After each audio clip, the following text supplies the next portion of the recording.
Body Bags with Joseph Scott Morgan.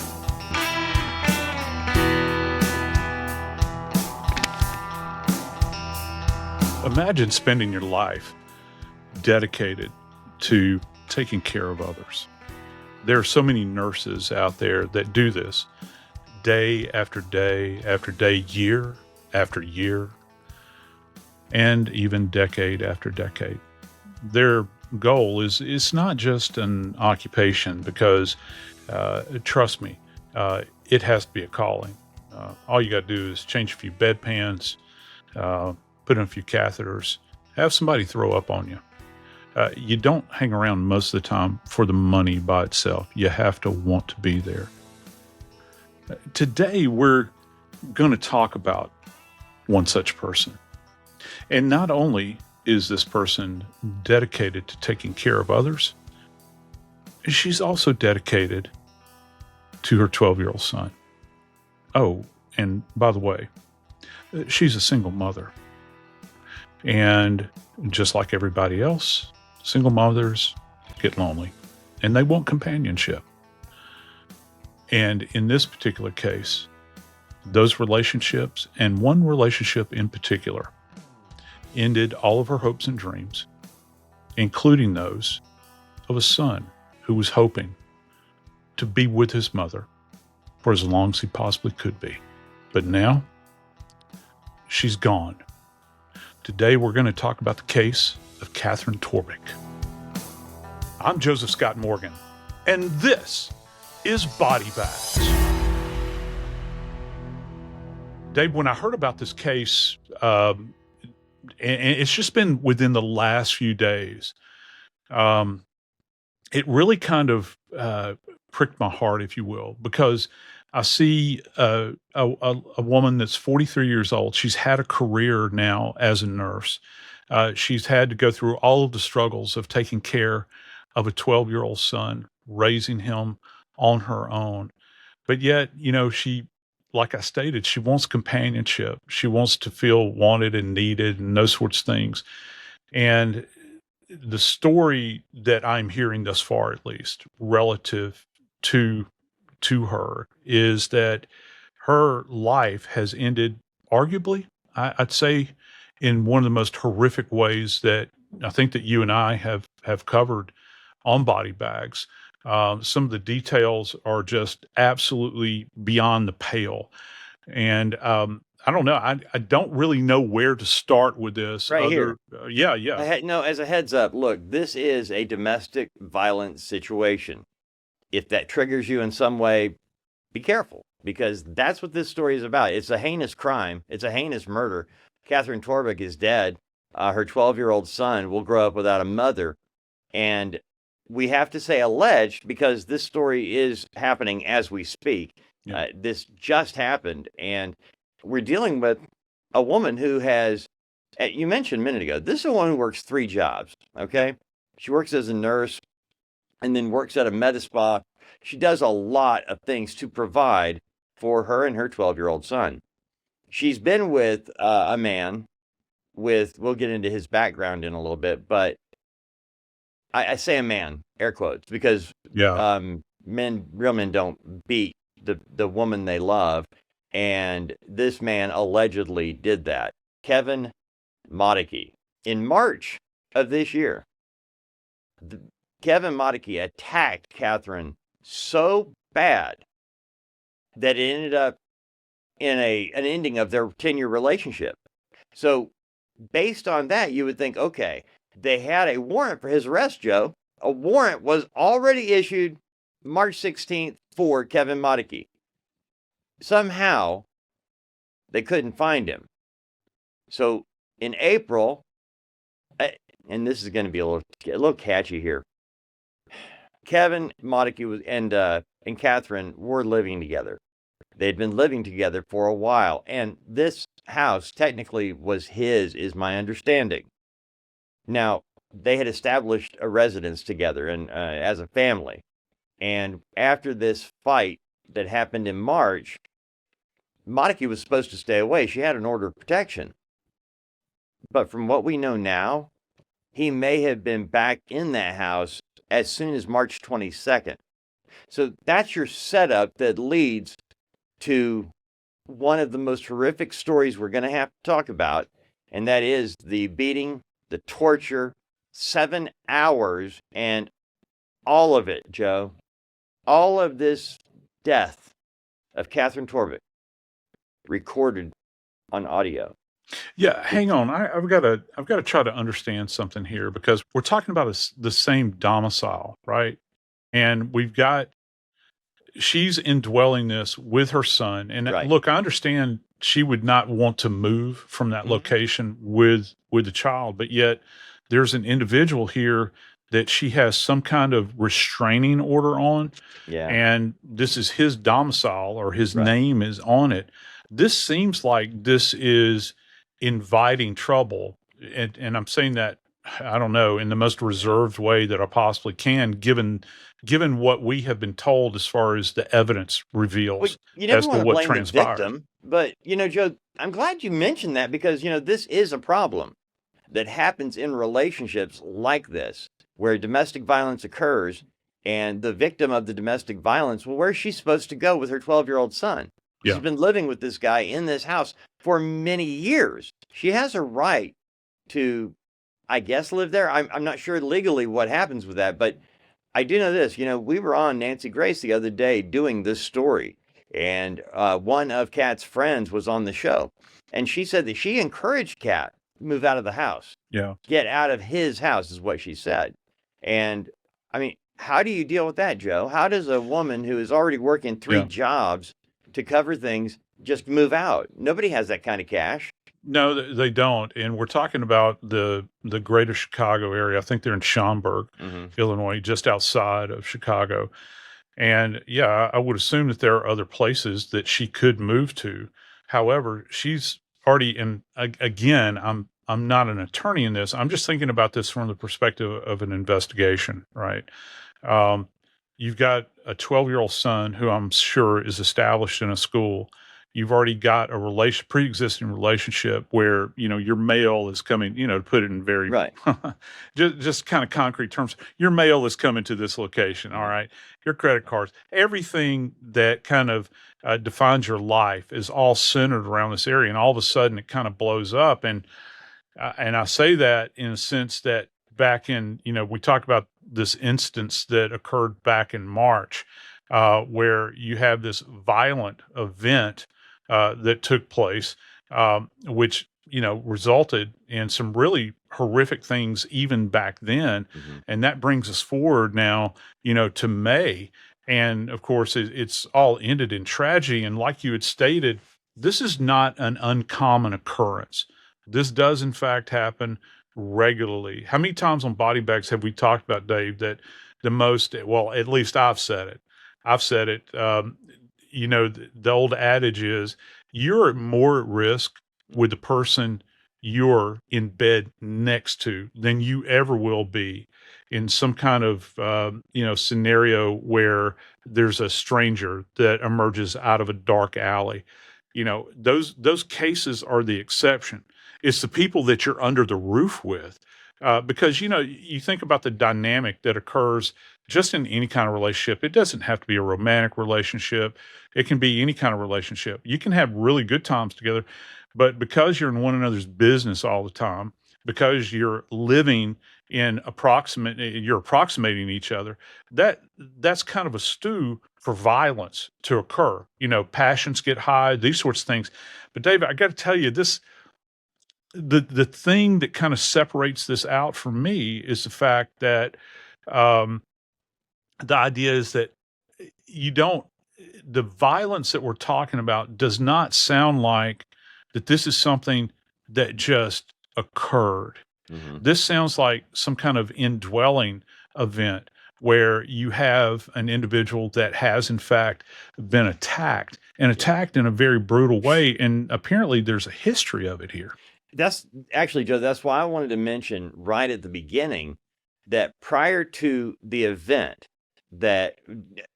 murder of Katherine Torbick, there was about 5 weeks earlier a beating that nearly took her life, a beating that her lover, her boyfriend of 10 years, said, write a note saying goodbye to your son.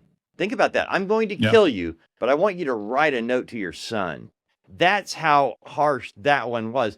And mentioning that kind of to set the stage for what took place, that is, again, I'm going to go back to this, Joe.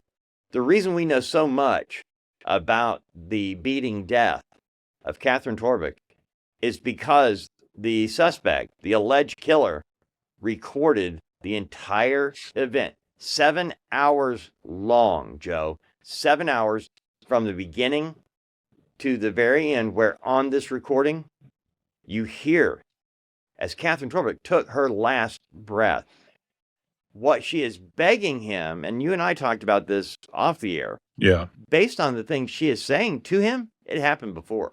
This wasn't the first time. March wasn't the first time.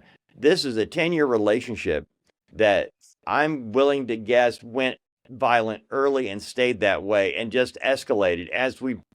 How many times have we done shows about domestic violence that lead to death? You can't fix what's really broken on the inside. No, like that. no, you can't. And I think the real point here, from an investigative standpoint, and we kind of have some breadcrumbs here, is the idea that who in the world sets themselves up to record something, and in this case went on for allegedly 7 hours at this point in time. How many other times, Brother Dave, have things been taped, been recorded, been viewed, been fantasized over?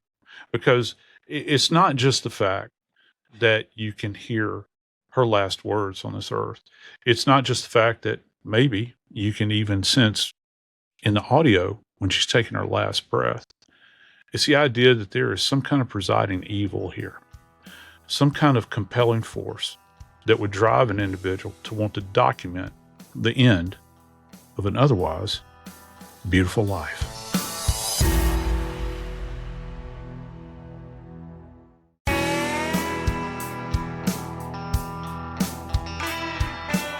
You know, when we begin to talk about injuries, as we do so many times, I'm kind of having a hard time taking a measure and having to scale some of this stuff to try to understand it.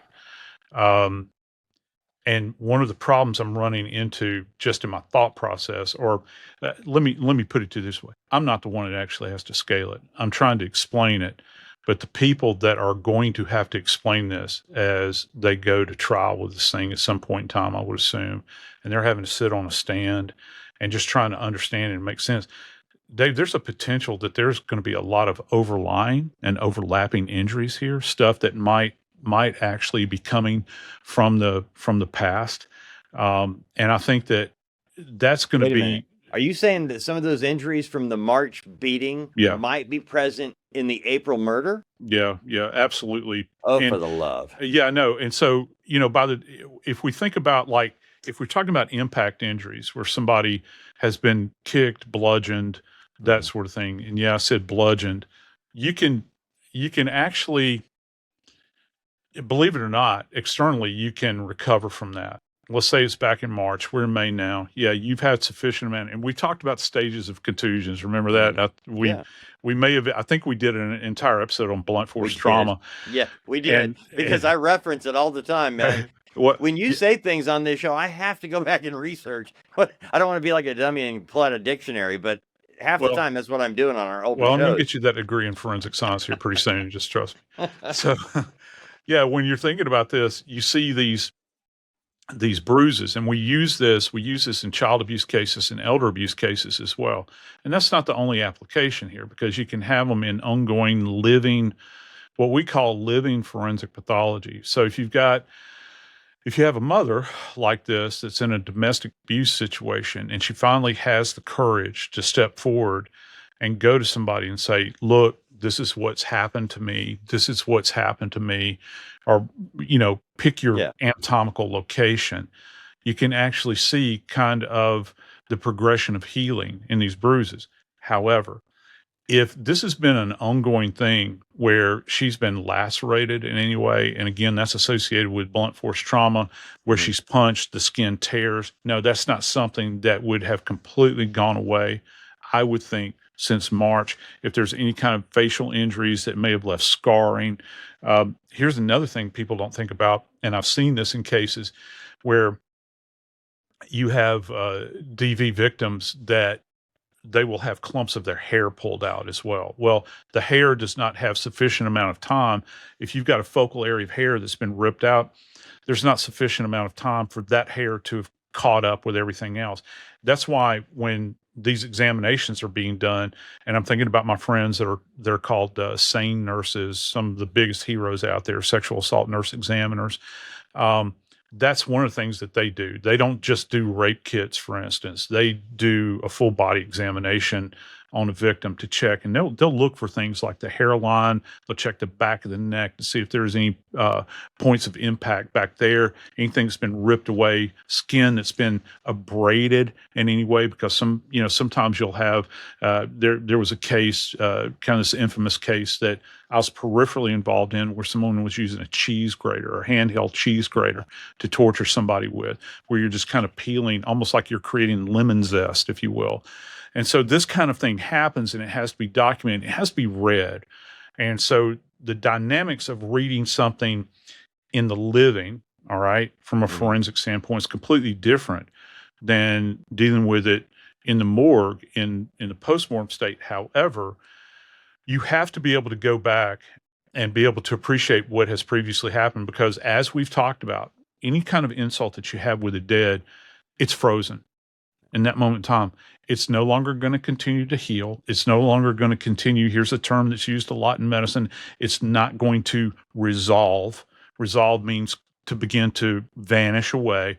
That's frozen in time, dude. And so you have these underlying injuries that are actually being overlapped, perhaps by current injuries, or those injuries that were approximating going into the perimortem and the postmortem phase. And so it takes a keen eye. A quick story. I had a guy that lived with his bedridden, for lack of a better term, common law wife. And common law really doesn't exist in this jurisdiction I'm referring to, but he had been beating her for years with a broken dryer belt. And I don't know if you've ever seen a belt off of a dryer, but yeah, it kind of looks like a fan belt. It's only more robust. Well, she was bedridden. She couldn't get up out of bed. She was totally dependent upon him, raging alcoholic. Every time he came home, got angry. Wait a minute. Okay. She's bedridden. Yeah. Can't protect herself. Can't get out, and he beats her with a dryer belt? Yeah. And we found it hidden up on the, it's like the shelf where you keep detergents. Yeah. How ironic, right? Over the washer and dryer. And so anytime you get drunk, he'd come in and he'd beat her. And Dave, have you ever heard the term somebody being beaten to a pulp before? Yep.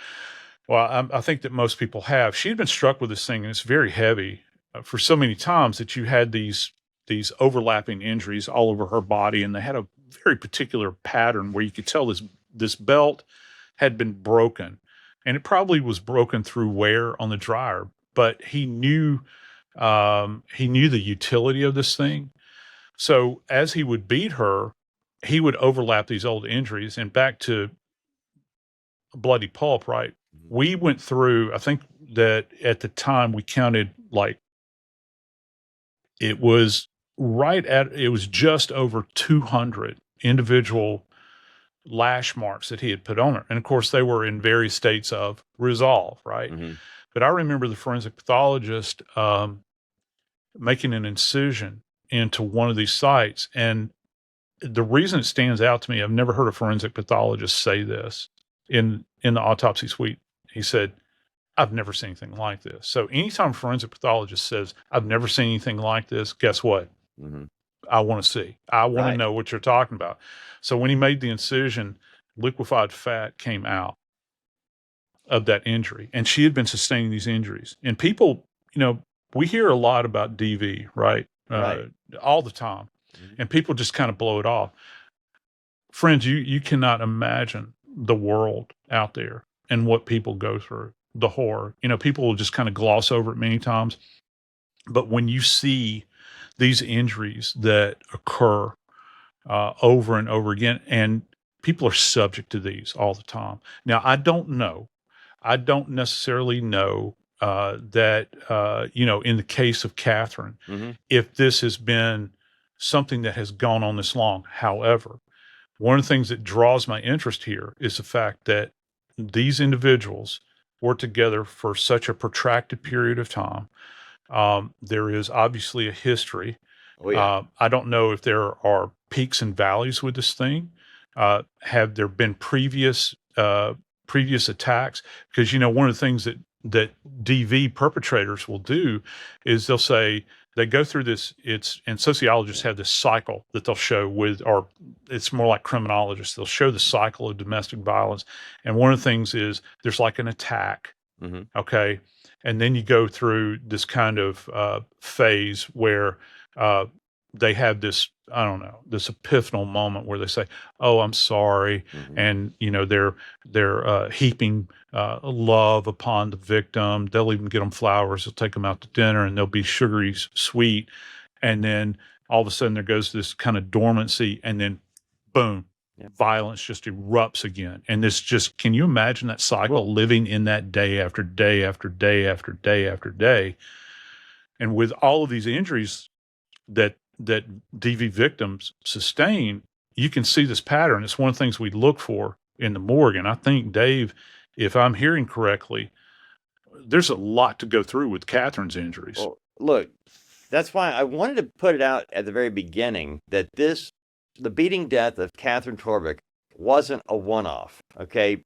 Because we have to let it be known that there was at least one beating that took place 5-6 weeks earlier.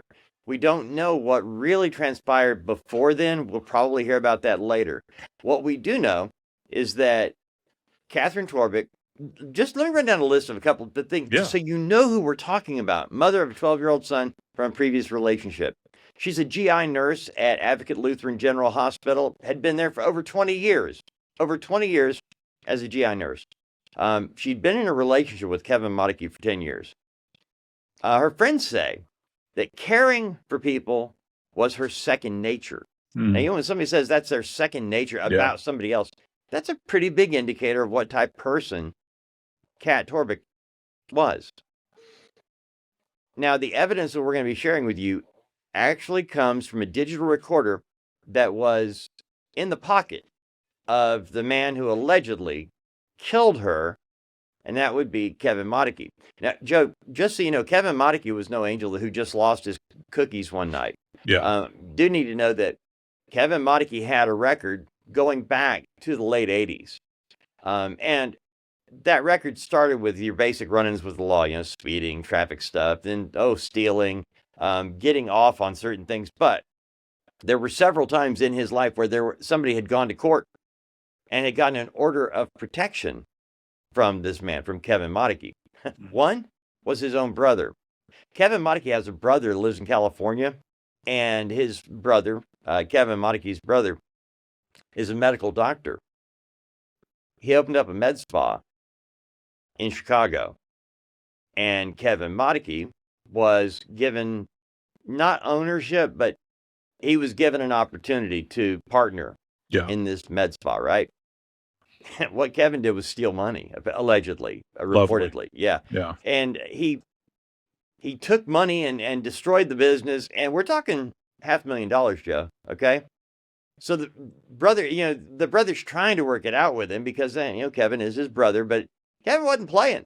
So brother and brother go into court, and this is a couple of years ago. Guess who was on the stand in Kevin Motykie's defense in this case between brothers? Side of Kevin Motykie. She went to court and said, yeah. So just letting you know, Kevin Motykie had a record for being physical and threatening toward others, including his brother, after he stole money from his brother. And Kat was still willing to back him up time and time again. So after the beating in March that led to what we're talking about today, Kevin Motykie was not supposed to be in the house. Doesn't matter if it's his or not. He wasn't supposed to be around Kat Torbick or her son at that point. He was supposed to be gone. Now, police claim, Joe, that from March 16th until the time Kevin Motykie was arrested, that they attempted to make contact with him 40 times. 40 times in a 30-day period. The police said they actively sought to find Kevin Motykie. And based on some evidence that came out that we aren't privy to, we don't know exactly what the evidence is, but on that digital recorder, there was more than just 7 hours of beating that leads to murder. There was actually evidence on that recording device that Kevin Motykie was back in that home with Kat a couple of days after the beating, by March 22nd. I believe that he did exactly what you explained a minute ago. I'm really sorry. I hate that it happened. But, the domestic violence perpetrators have a way of spinning things. It's ultimately, they're really sorry. I can't believe what happened. I got overcome with whatever. And then they played the victim card. I'm just really worried that I'm going to lose you. You're just so beautiful. And I know the other guys are, and then, well, I never wanted to do that, but my buttons and you were pushing my buttons, they spin it from I'm really sorry to it was really your fault. Wow, that sounds a heck of a lot like Brian Laundrie. Yeah. Exactly, and Gabby Petito. It really does, Yeah. Exhibit 1A, right? Right. And Gabby Petito, I wish Kat Torbick had paid closer attention to that. But what we do know, Joe, because of Kevin Motykie and this recording device, we now know what he did to Kat. And I have to ask you this question. Yeah. When you're examining somebody, one of the things that we heard on this tape was Kat begging Kevin to not put the handcuffs on, based on the action described by police in their reports of what took place on the audio tape that they're describing. It sounded to me like they were describing something that had happened before, and she knew what it could lead to. Is there a way that you can examine her wrists and find out if being handcuffs were a part of her life? Yeah, you can. And again, this is something that can resolve. And handcuffs are very, they're interesting. And I'm not talking about zip ties here, all right, which you see police use to facilitate, particularly if they've got a lot of people that they're hooking up. I'm talking about the rigidity of the surface of a handcuff. Okay. And there's a way, like I'll give you, for instance, when folks go through the academy, for instance, they're actually prompted to learn how much space, to give in handcuff, because they know that the tighter the handcuff, first off, you can injure them in the immediate, but after prolonged restraint, you can cause some pretty serious damage. All right. How long is this person going to be cuffed, and how tight they are, how tight these cuffs are restraining the wrist. So what happens is you will get like this circumferential, it can be both an abraded area, which is, like skin in your knee, right? You're taking off that top layer of skin. And it can also be a circumferential contusion. Like if you just imagine like a bruise going all the way around.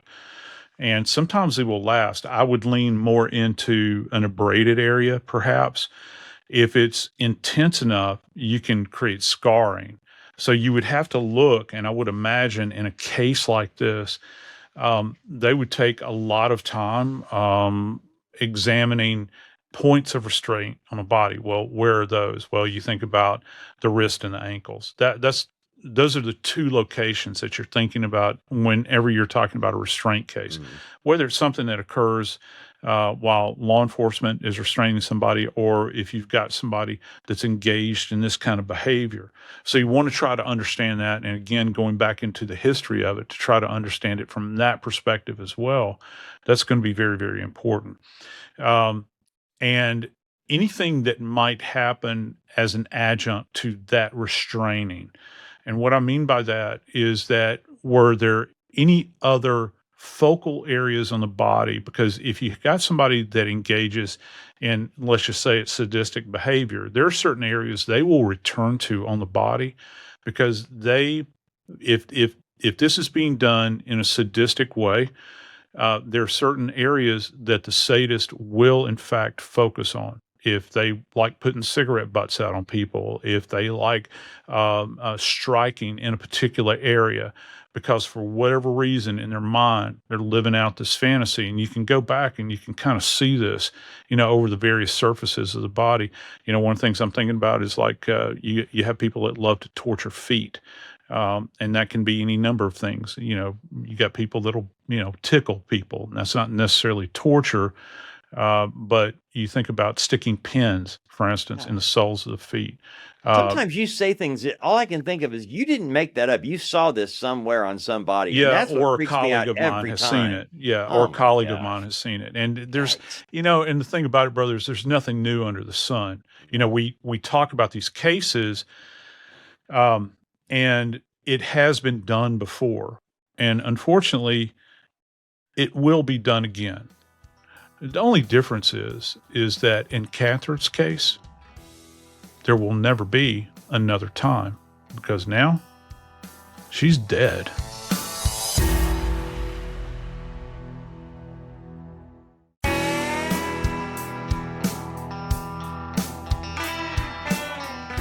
Injuries point the way to scientific discovery. At least in my world, they do. In the world of medical legal death investigation, because it is through examination of injuries, both old and new, that we can begin to kind of breathe life in the dead. Okay. Just so you understand that. I think that all of our friends understand that, Dave. And my Lord, if if a story could be told, what a grim, gruesome story this is, my friend. When we were looking over the report from the police that Yeah. broke down the recording. I mean, a lot of times when you have to put a case together, Joe, when you're explaining it to me, you're talking about what you saw, at the scene of the crime, how things were disturbed, and then what actions you saw displayed on the body. In this case, the medical examiner actually has a description, minute by minute, of what took place. This recording, friends, just so you know, we don't know to what degree. We just know it's called a digital recording. At first, I wondered how it came about, but we all have recording devices on us all the time in our cell phones.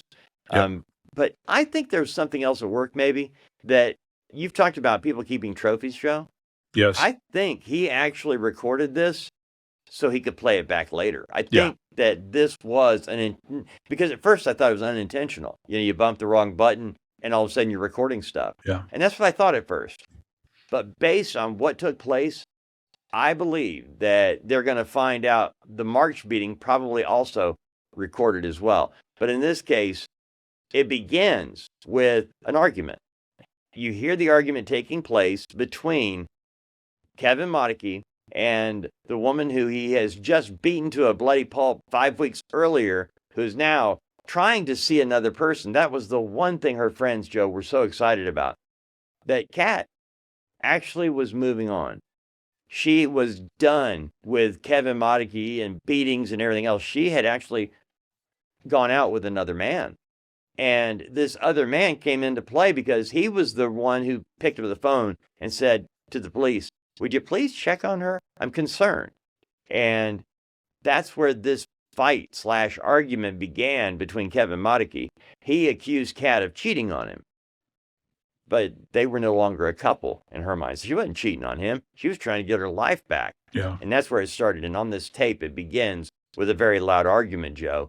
And as it is described in the police report, we hear Kat begging, "Don't put the handcuffs on me.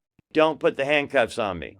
And the way they described it, I told you, I think that it was something he did to her before, and she knew what could happen to her if he got the cuffs on her. And now we know that he did get the cuffs on her because they described him taking her over to the couch, Joe, for the beating to begin, the abuse. 7 hours of torture. And and here's the thing about it, I'm thinking about what the forensic pathologist is seeing before him on the table, in the autopsy suite. You actually have and my Lord, I would hate to have to listen to 7 hours of this. I've had to do cases where I've had to listen to recordings before. Really? Yeah, and of things that have gone on, and because you're trying to pick up on snippets. Are they usually indirect, like from a surveillance? Yeah, most of the time they have been. Have you ever heard I one did like have this before? videography. I did have a videography case one time where somebody was documenting torture. Yeah, Oh yeah. my gosh. But to look at the transcript and try to marry up, because there are a lot of things that are not said.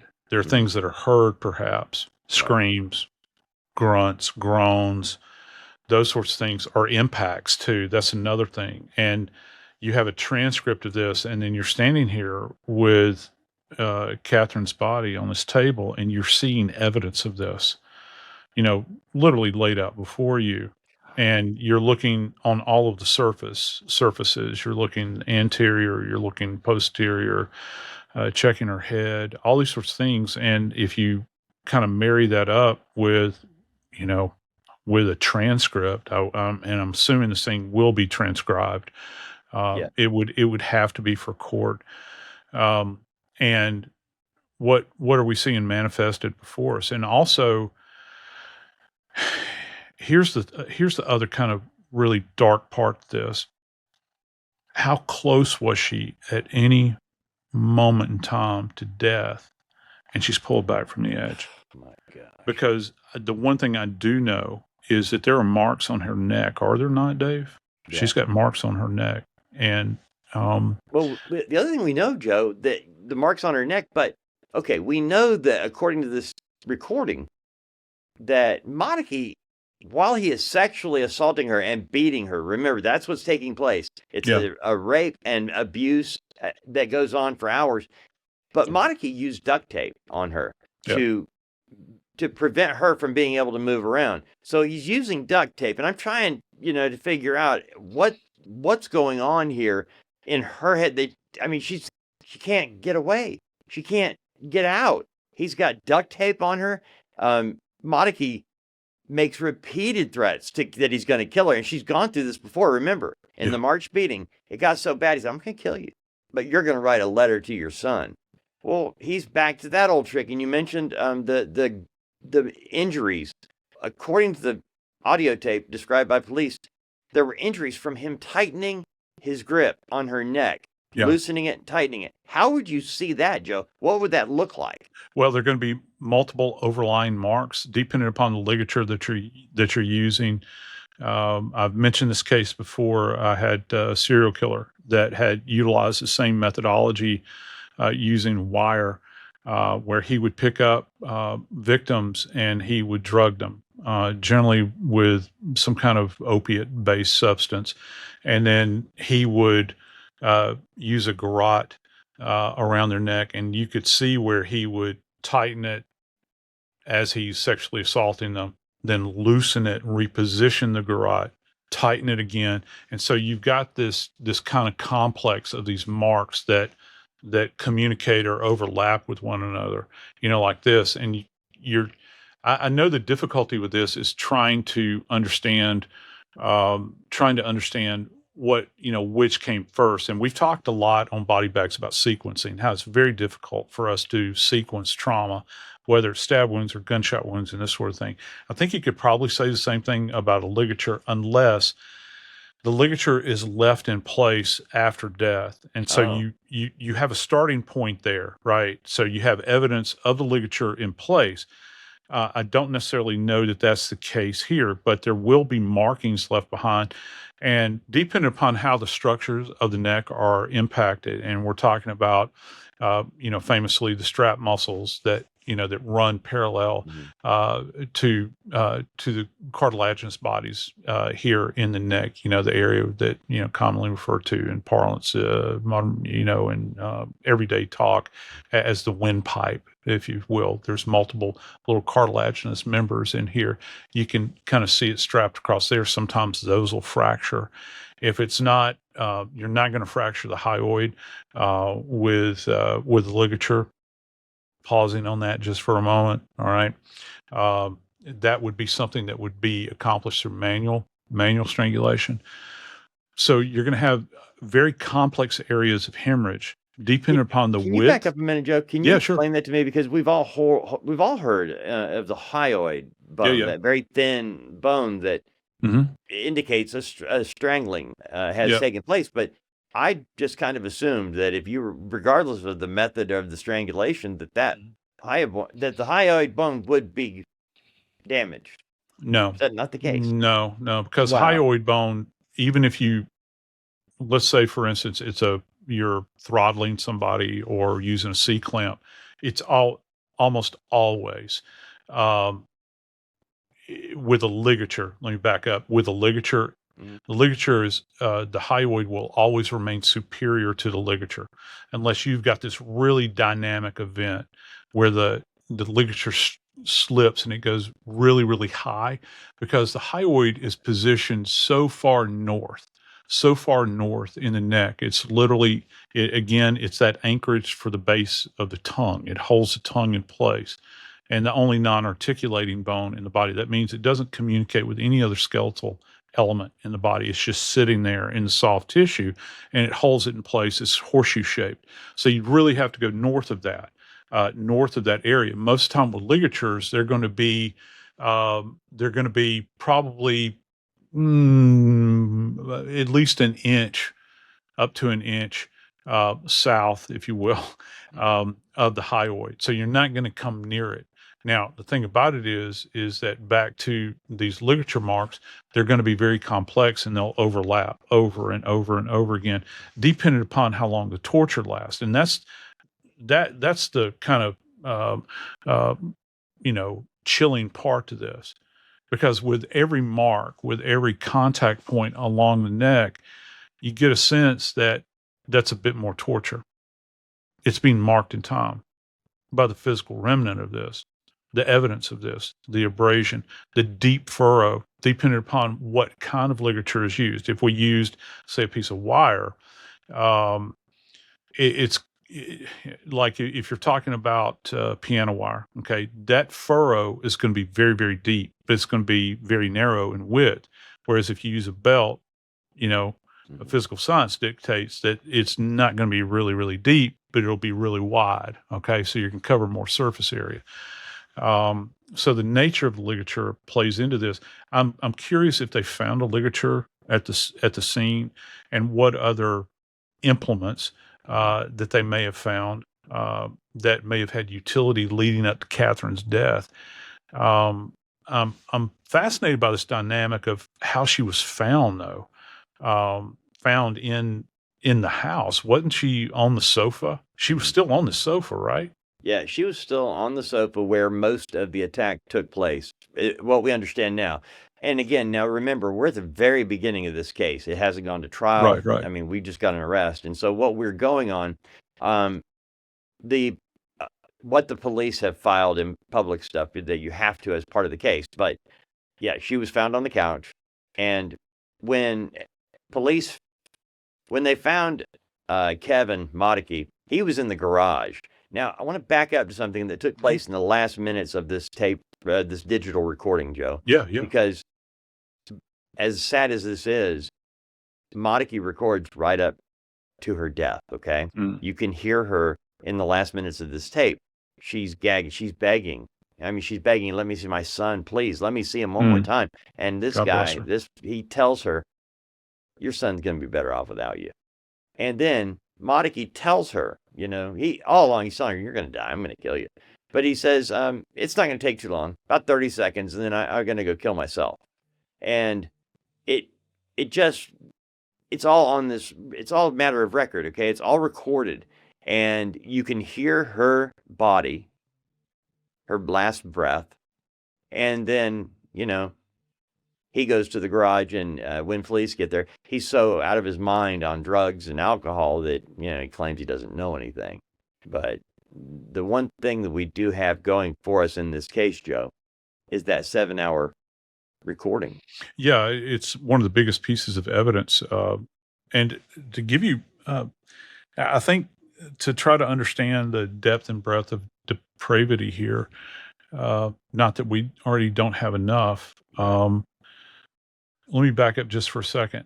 I've got to tell you something. I even made mention of this to my wife.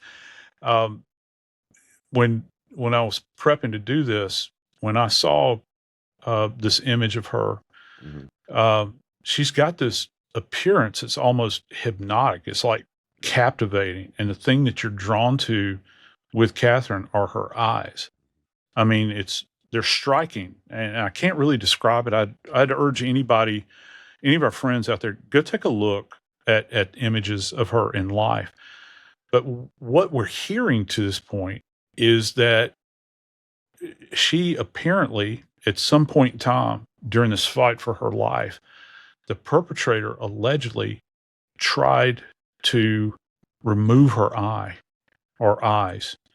And that's going to be a big tell here, because one of the things that, unless some type of instrument was used, like a sharp instrument, this is going to be a very blunted event. Most of the time when people try to gouge an eye, it starts with the thumb, and they're going to try to find a point of leverage inside of the orbit so that they can. Let me even make it worse. He actually stuck his fingers in her mouth and then tried to gouge her eyes out.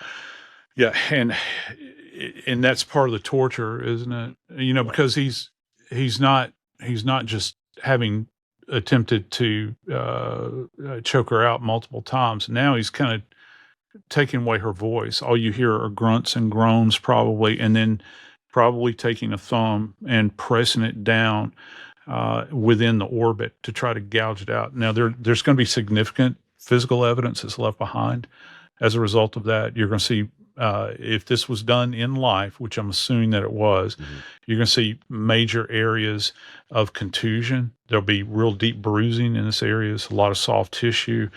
Some of the vessels in the eyes will probably have erupted and hemorrhaged as well.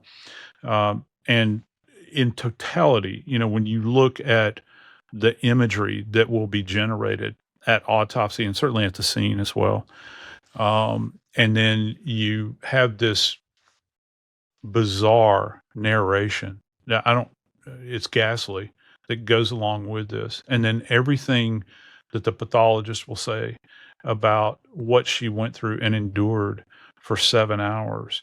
It's going to be something that will haunt anybody that is in this courtroom for years and years to come. The one thing I do know is that it's not just going to be the people that are in that courtroom. It's going to be a 12-year-old boy that no longer has a mama. It's going to be all of her extended family. It's going to be her patients that she's probably developed relationships with over the years, all the doctors, colleagues. Forever, those bonds are broken. And all we're left with is one of the most horrible stories that Brother Dave and I have covered in some time. I promise you this, my friends, we're going to keep you up to date in this case as things begin to develop. I'm Joseph Scott Morgan, and this is Body Bag.